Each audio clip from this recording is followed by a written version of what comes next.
Welcome to the Fallout Eurovision edition, where we are your number one source for the fallout of all things reality TV. Today, again, doing something a little bit different. If you've been watching, you already know. Today, we are going to be concluding our coverage of the Eurovision Song Contest for 2021. I'm Logan Murphy. And I'm Sam Demonteverde. Yes, come on, non-binary Kiki again. Period. Yes, gender fluid. Yes.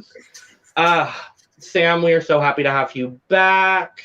Happy How are to you be doing? here again. I am doing all right. We're just taking things day by day, especially given this panoramic.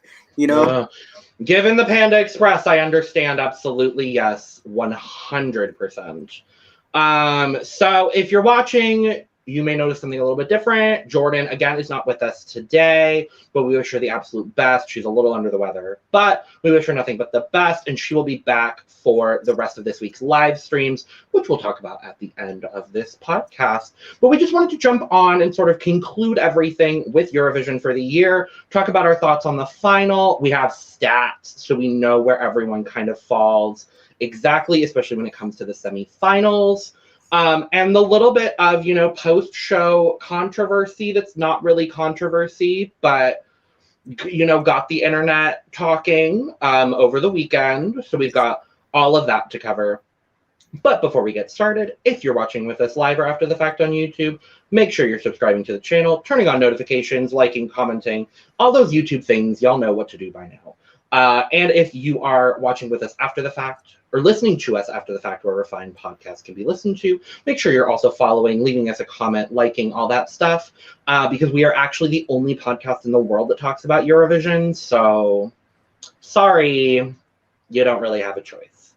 But with that being said, we're going to jump into our thoughts on Eurovision 2021 overall. Sam, what did you think of this year's contest? Strong year. With that being said, obviously, with such a strong year, there will be robberies and an amazing winner. An amazing winner. I wasn't surprised on how it turned out. If you live under a rock and don't know who won Eurovision, it was Italy. Italy won. Italy did it. Italy did the damn thing. And I agree with you. I was not surprised in the slightest that they ended up winning. But yeah, Italy took it over France and Switzerland, being the second and third place. We love having an all non-English song top three, which I do always love, though I wish there were certain songs that maybe broke into that top three, top five situation, but we will talk about that as well. Sam, what was your biggest shocker of the final, at least? To me, the biggest shocker was how well Portugal did, and I'm all for it. I didn't think, because from what I have read and seen across YouTube and across articles, I guess, from various sources, Portugal wasn't that well received. No. It was a guilt. Yeah, it wasn't. It was such a guilty pleasure of mine. I don't care what anyone says. I really loved Portugal. That smoky voice, that is not something you can train yourself to have, kind of thing. Absolutely. It's very much like a DeAndre Breckensick vibe. Yep. And I gravitate towards that voice so much, such soul and grit and rasp. Yeah. But I'm all for it being in the top 10. Yeah, absolutely. I was really, really happy that they made top 10 as well. All five of the guys just seemed like genuinely nice, lovely people as well. Not that there's really anyone in this contest that felt bitchy in any regard. I was just I want you all to do well. Exactly. And unfortunately, some people did very, very well. And there were some people that, did not do well at all, despite what we may have liked. So we're going to jump into the statistics, and specifically I want to talk about the semifinal statistics, because we did do our talk last week about the semifinals. We were kind of confused as to why certain things qualified and certain things didn't. And looking at the stats over the last couple days, everything kind of makes a little bit more sense. So if you know the fallout, you know we come prepared with our slideshows, as always. So I want to jump in specifically to the semifinal 1 statistics. I tried to make everything contrast as much as possible so it was easier to see. If you're listening to us, I apologize. I will do my best to sort of verbalize that. But in semifinal 1, we ultimately had Malta coming out on top, which wasn't really a shocker, I think, to anyone. The big shocker for me, honestly, is that Ukraine came second. And Ukraine actually won the televote for semifinal 1. Which was super exciting for me. Obviously, we're big fans of Goe, so I was super excited to see Ukraine do so well in the televote. And it was ultimately Malta that won the jury vote as well with 174 points. The upsetting thing for me, and I think for you as well, Sam, is when we look at that 9, 10, and 11 distribution, seeing our girl Albina miss out on the final by 5 points. Absolutely. I was obviously devastated when she didn't qualify, but then to find out not only was she 11th, but she missed out by 5 points. Yeah. It broke my heart. The other thing that broke my heart is that Ireland was last. Yeah. I thought that Leslie Roy absolutely brought it. Same. Yeah, no, the best staging throughout this entire year, without a question. You know what? I'm gonna say, and I did say this in semifinal 1, that I said it was the best. I'm gonna modify it because of things we saw in the final to one of the best. Because for me, and this is jumping ahead a little bit, my favorite staging of the year, hands down, was Barbara Pravi. The way the camera work, the lighting, everything about her performance was just so captivating. And I couldn't, obviously I wasn't going to take my eyes off of her during the entire performance, but I didn't want to. And I have since gone back and watched her performance on multiple occasions because it's just so good. And in that her final performance hit different than the semifinals as well. And I thought it was better than the studio version as well. You can tell how much she is putting into that performance.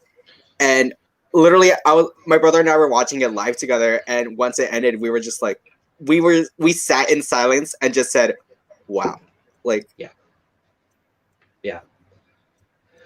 It just, we'll talk about Barbara when we talk about the final. But yeah, it was interesting to me to see how poorly Ireland did.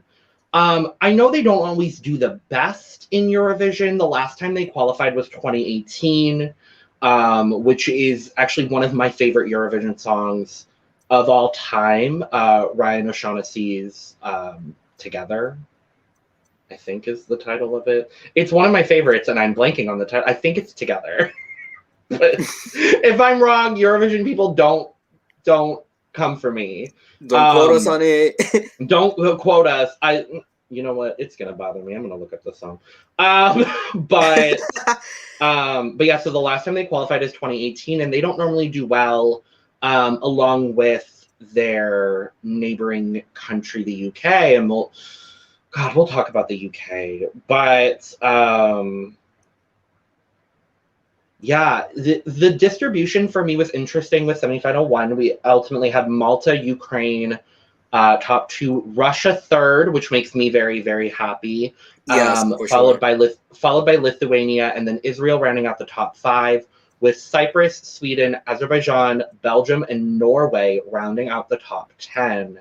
And then just outside of that, we had our good girl Albina, along with Romania coming 12th, then Slovenia, Australia, North Macedonia, and Ireland coming last. I think the biggest shockers for me personally out of this was Cyprus coming middle of the road and how close, Agreed. you know, the 9, 10, 11 distribution was. Yep. No, for sure. I'm also relatively shocked on how well Israel did, especially going into the semifinals. Like it received the hype it did, but also like there was I saw and heard like a decent amount of criticism towards it, negative criticism towards it as well, compared to Cyprus and Azerbaijan. And I think a lot of us would agree on the shocker of Belgium and Norway qualifying. Yeah, and I just, you know, if things had just gone a little bit differently, you know, we would have seen our icon Albina make that top 10 and qualify. Unfortunately, even if she did qualify, Sam, I don't think she would have done well given what we know about the distributions of the final televote as well as the jury vote. Yeah, that is fair. That is fair. I think it would have done better than like the bottom four, per se, maybe. I agree. I think it would have fallen.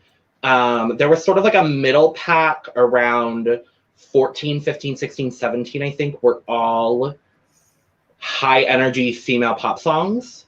And so I feel like she probably would have fallen somewhere in there, maybe closer to like the 20 mark potentially. But we will never know because Albina is a robbed icon. And so is Leslie Roy, and so is Montaigne. And Anna Soklik, for that matter, as well. And I guess Roxanne and Vasil as well. Everyone who didn't qualify out of the semifinal was robbed in my eyes. But moving forward, we do have the stat distribution for semifinal 2 as well. This is the one that interested me a little bit more, Sam, because to no one's surprise, we ended up with Switzerland taking the win here with 291 points. Yep. But Iceland comes second by a mere 3 points. Yep. Which I love to see. The other big shocker, I guess not really given what happened in the final, Finland actually wins the televote with 150 points, followed closely behind by Iceland, 2 points behind, and then Switzerland with John's Tears winning the jury vote. Bulgaria, it comes third overall, taking second in the jury vote, which I love because I do love Victoria. Followed by Portugal and Finland rounding out the top 5. And then we have Greece, Moldova, Serbia, San Marino, and Albania being the bubble qualifier in that 10th position. And in this semifinal, Sam, we see a good break back to 11th, unfortunately being one of our faves as well, Denmark.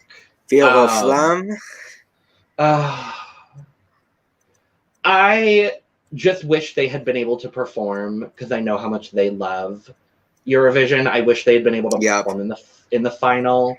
I wasn't surprised that Denmark came in that 11th spot.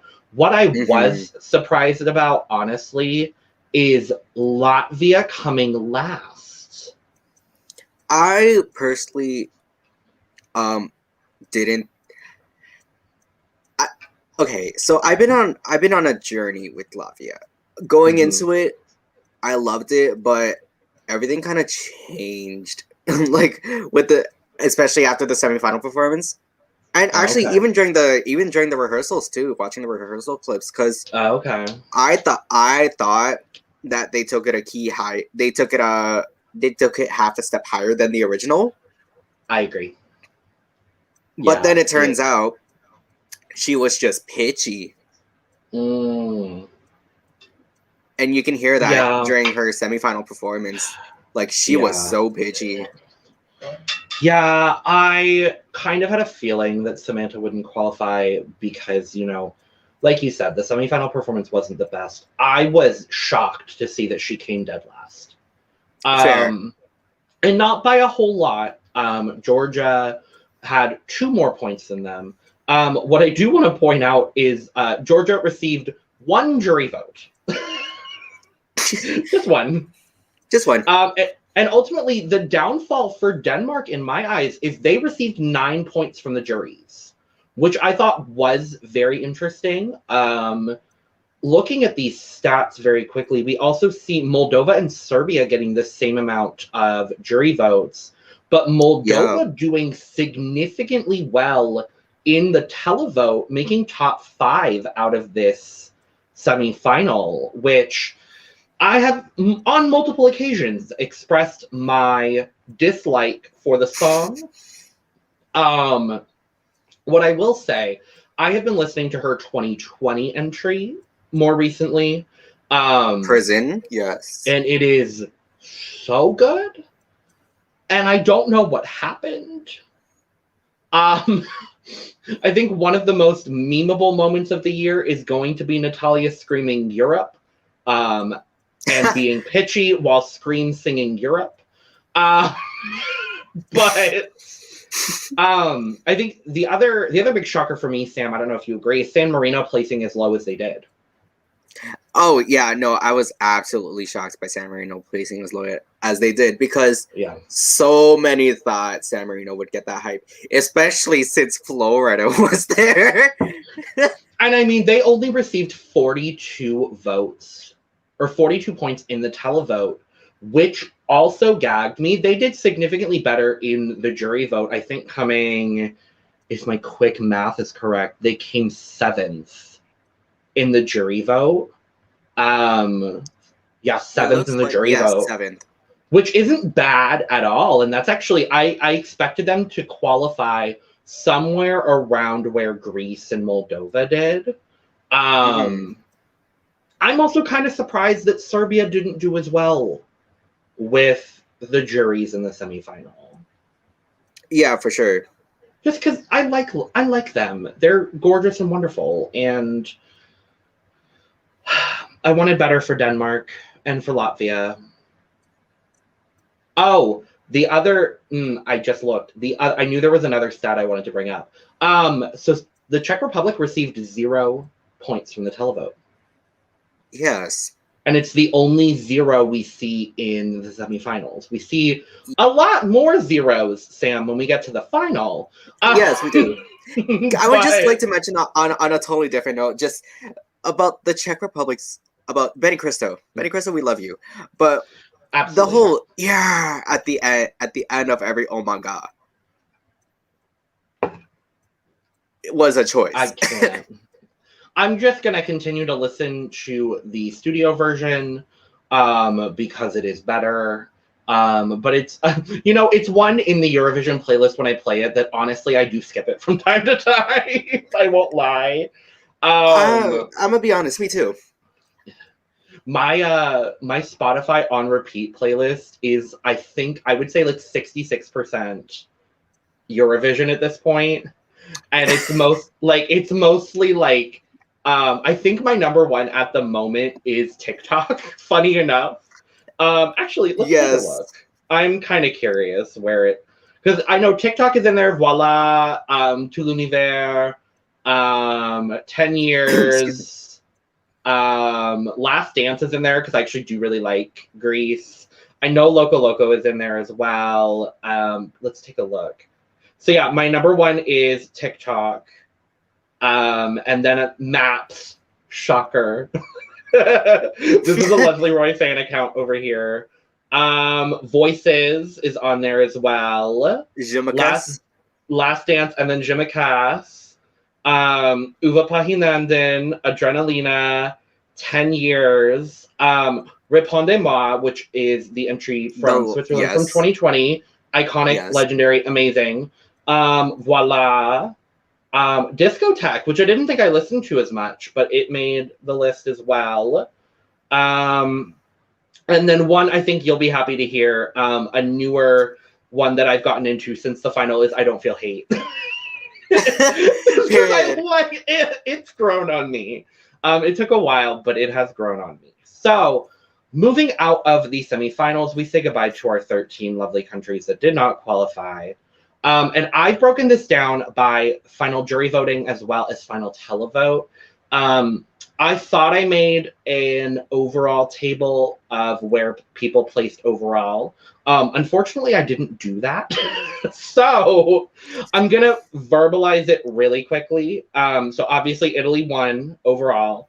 We had France in second, Switzerland third, then Iceland and Ukraine rounding out the top five, with Finland, Malta being the biggest surprise for me, coming seventh overall. And we'll talk about it when we get to the televote. I have thoughts, feelings, opinions, and questions for the people of Europe and Australia, because I'm just very frustrated, but we'll get there. So Malta in seventh, with Lithuania, Russia, and Greece rounding out the top 10, which I do think overall it is a very, very strong top 10. I'm not necessarily mad at it. There's some that I wish maybe would have done better, but it's fine. Rounding out the left side of the board for the night were Bulgaria, Portugal, and Moldova. Then on the right side of the board, when we see it in the final, we start with Sweden, then Serbia, Cyprus, Israel, Norway, Belgium, and Azerbaijan rounding out the top 20, with the bottom six being Albania, San Marino, which we'll talk about as well, the Netherlands, Spain, Germany, and then UK. I do also want to point out that overall, including the non-qualifying countries for the final, 27th place actually does go to Albania, which is a bit of a consolation. She had the highest score of the non-qualifiers, followed by Romania, Denmark, and then Austria, with, according to the votes, the worst song of the year being Miss Samantha from Latvia. I'm just happy Ireland isn't dead last, if I'm completely honest with you. That's kind of where I know I'm it hurts at. for you because you love them both. You love both those songs. Two of my I gave them points I gave them both very good points when we did our semifinal reviews. And I'm still not over Ireland being last in that semifinal, but that semifinal was also very, very good. But when we get to the jury voting, which we did see the final jury voting as well as the televote play out live if you watched. But just to get the visual on screen, obviously Switzerland did win the jury vote for the year. So in a pre-2012 Eurovision, John would have won, which, you know, maybe we should go back to that. No, I'm kidding. I actually really like the way that they do it now. No, I love the way they do it now. We had an all French titled song top 3 with France and Malta rounding that out, with Italy and then Iceland taking top 5. And then towards our bottom 5 in the jury voting were Norway, Netherlands, Spain, Germany, and UK, who did not receive any jury votes, and also did not receive any televotes from the televote.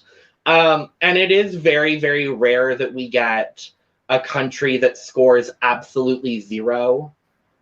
I do feel bad for James because he does seem like such a nice guy, but like we've been saying throughout our coverage of Eurovision this year, right song, any other British male vocalist.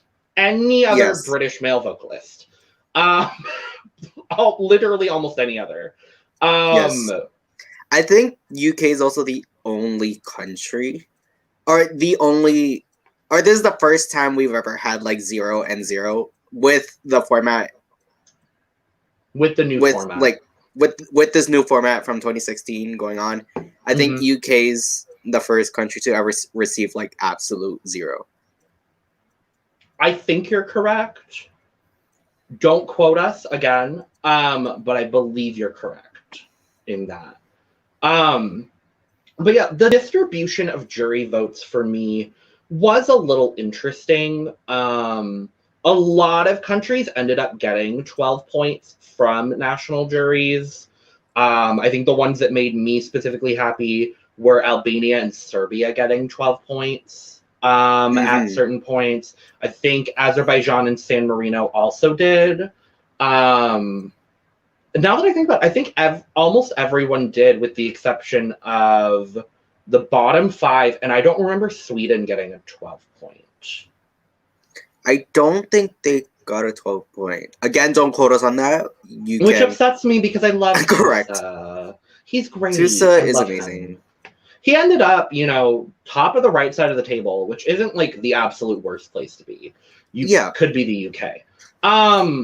But yeah, so going into, the televote, I was like, oh, okay, so it's one of these top 3. And then, Italy kind of came out of nowhere. Not that they were super behind Malta in the jury voting, but when we get to the televote, this is where things kind of flip on their heads a little bit. And we see, so Italy does end up winning the televote, which is ultimately what wins in the year, with Ukraine coming second in the televote, which, as fans of Go A, I was very excited. And then Barbara Pravi taking third in the televote. Finland jumping up to 4th. I believe, what place were they in They were 11th in the jury voting, so it catapulted them all the way up. And then Iceland rounding out the top 5 of the televote. The other thing that made me very upset, and Sam, we were on a call together during this, is seeing yes, we were. Netherlands, Germany, Spain, and the UK all receive 0 votes from the televote. And I could see Chantal and Jan, the hosts, being like, oh no, another 0 points. Not another 0. And I just, I felt so bad. I felt so bad. I think the other, just looking at the board, and I don't know if you have any other big gag moments, Sam. Obviously, Malta coming 14th in the televote was the biggest gag. A big shocker. Did not expect that in the slightest. I also wasn't expecting Finland to do so well as well. But I'm happy for that, because I like Finland's song. The correct rock song won at the end of the day. The correct rock song won at the end of the day. So, I'm not upset about it. I was also kind of surprised that Finland did so well. Switzerland ends up coming in a tie for 6th in the televote with Lithuania. I was also very happy across the board with how Manisha did. She did get a top 10. I was very, very happy to see it, because she's also been one of my absolute favorites throughout this entire process. I just want to point out Belgium getting 3 points. And then another big gag for me, San Marino getting 13 points. Yeah. Huh? Yeah.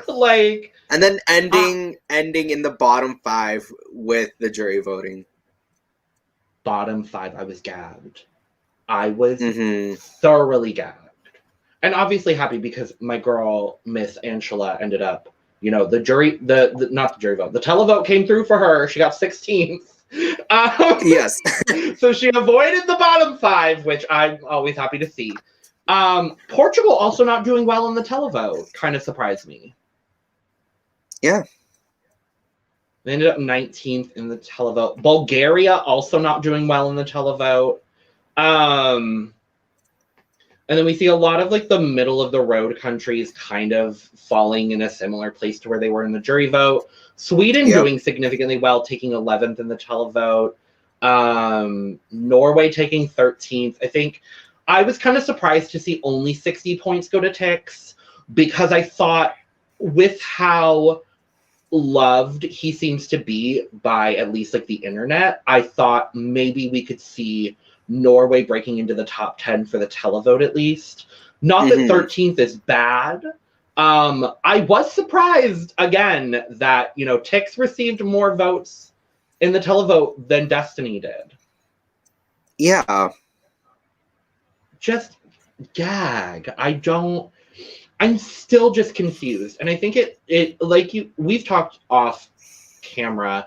It comes down to, I think I'll agree with a statement you've made previously, that the song was just too overhyped. And I think that's ultimately what this is? Yeah. Oh no, I didn't make that comment. Someone I know made that comment. We were on call with him too, Matt Dela Cruz. Oh, Matt Dela Cruz. Shout out to Matt. I love Matt. Matt made the point. I couldn't remember. It's been a long weekend and it's been a long Monday. We don't normally go live on Mondays, so this is also weird.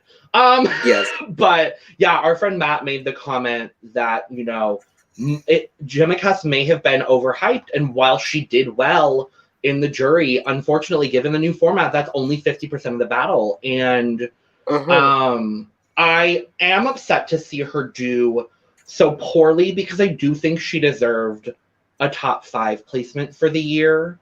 And to see her drop out of that into 7th overall upsets me. I do also think Senhit deserved better than a bottom 5 placement. I was 100% confident that they were going to get their first top 10 ever. And unfortunately, that didn't end up being the case. And I am still surprised. But yeah, I don't think there's anything else specifically to go over with the televote or the jury vote, unless you have any other points you want to make, Sam. Not really. I think this is also the most 0 points ever given out during the televote. I'm pretty sure. I'm 97% sure. Yes, there were quite a couple first. There were quite a bunch of firsts to happen in this year. Yeah. Craziness, but Eurovision always is. So yeah, that is, the stat side of everything. The only other big things I wanted to talk about is, the everlasting love of Authentics. Yes. I love them. I wish they had come back to back overall in the overall points, but Belgium had to fuck that up. I'm like, Belgium, why couldn't you have been 20th?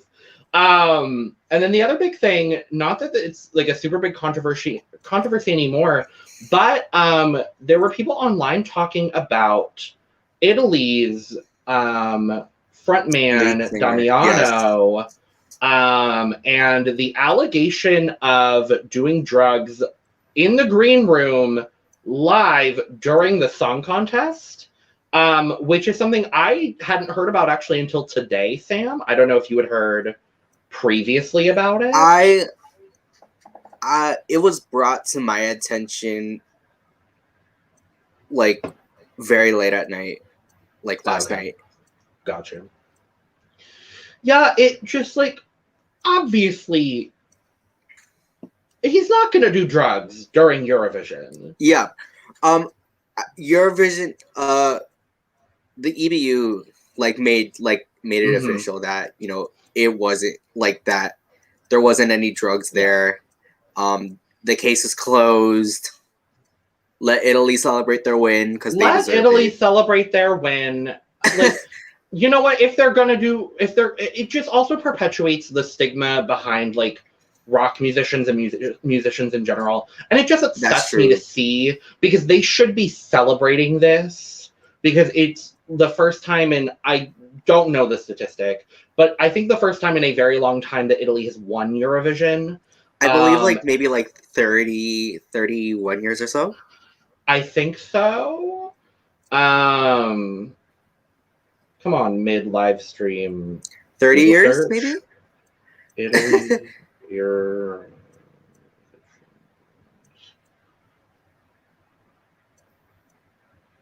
The last time was 1990. So 31 years ago. Okay, so 31 years. Yep. Yeah, this is their third time taking the win. The first time being in 1964 and then 1990. But yeah, just let them celebrate. Y'all doing too much. But yes, nevertheless, Sam, I am very excited for Eurovision 2022. Now, I'm going to ask, where do you think they're going to do it? What city are we going to be going to next year? So I was actually talking to someone about this, and apparently there's tea that there are a couple cities that are saying yes to hosting Eurovision. Love to see it. And sorry, I hope there's nothing being heard in my background because it is Victoria Day in Canada. Oh, fireworks! Happy Victoria Day! Yes, we're celebrating. Not Canadian, so not celebrating, but it's just a normal Monday for me. But okay, but I did hear about that as well. That there were a couple cities that had already said they were going to do it. I believe they've already hosted in Naples and they've hosted in Rome. I think so. So that I believe would leave Florence and Milan. So I could see it potentially being in Milan because I feel like that's the bigger city, quote unquote. That's where I want it to be personally. Just because I think it would be so cool to see what they could do in a city like Milan. I agree. Because it is, one of the fashion capitals of Europe. It is a very dynamic city. And so I would love, not that I'm saying Florence would be bad, and Florence would be great on board, would love to see it. But I think Milan, there's a lot of things they could do with Milan. And depending on where they do it, I think thematically they could do a lot of things with it. I'm just thinking they probably wouldn't do like a fashion show aspect of maybe with the flag entrance. I was gonna say the flag entrance maybe, but that could be something cute to go off of. So Eurovision organizers, if you're listening, you can have that one. It's free. They're not listening. But yeah, I'm very excited. My goal personally is actually to go next year. Because I know we'll be covering it again, likely for the fallout. So I'd love to go. I actually had a Europe trip planned for 2020, and then obviously the pancetta happened. But I could include Italy in my Europe trip plans. It wasn't initially, but now it can be. But yeah, I'm excited for that. And then I think on the horizon, I don't think we're going to get it for a while, but we will also have the American Song Contest next year. Yes. Which is going to be a disaster, I already know. Am I excited nonetheless? Absolutely. It's just going to be a mess. And I can't wait to see it. We will most likely be covering that as well for the fallout. So stay tuned in, I think, summer of next year. They're likely either going to be concurrent or back-to-back. So I know NBC has agreed to do summer. But summer could mean 5 different months. So we'll see. Summer for American broadcasting companies could mean April to September. So it'll be interesting to see if they try to do it concurrent with Eurovision. That's kind of where I'm questioning. Are they going to do it the same time? Are they going to do back-to-back weekends? The formatting as well, how the fuck are they going to format 56 songs? That's kind of a lot of unanswered questions that we will probably get answered within hopefully the next couple months, because I would like to see it. Unfortunately, Canada won't be involved, because as usual, we probably be able to watch it on Omni TV, just like usual Eurovision. Hopefully. I assume because, Peacock is an NBC-owned streaming service, I assume we'll probably get it on Peacock. If they actually decided to broadcast it on NBC primetime, that would be a gag for me. Just because I don't I think... would love for it. With it... Yeah, go ahead. I would love for it to be streamed on YouTube as a fellow non-American. Very that. Very that. For all of my lovely, amazing non-Americans, I hope that y'all can watch it as well. If they, for some reason, are like, Europeans can't watch it, I'm going to be like, I'm not watching it. Because that would be dumb. I think the music that's going to come out of it would be really interesting. I feel like we've talked about this before, but I feel like it's going to be a mix of like country and trap. I feel like, and based on what I know about certain states, I think Florida is going to be would interest me. Louisiana would interest me. Oh, if they do something like Louisiana Bounce, like I know they probably wouldn't, but oh my God, New Orleans. Oh no, that would be amazing. Oh, I'm excited about that. Yeah, and if New York can go back to like jazz, can do like jazz as well. Like I would love to see that. Yeah, I'm just very interested to see where every state is going to go with it.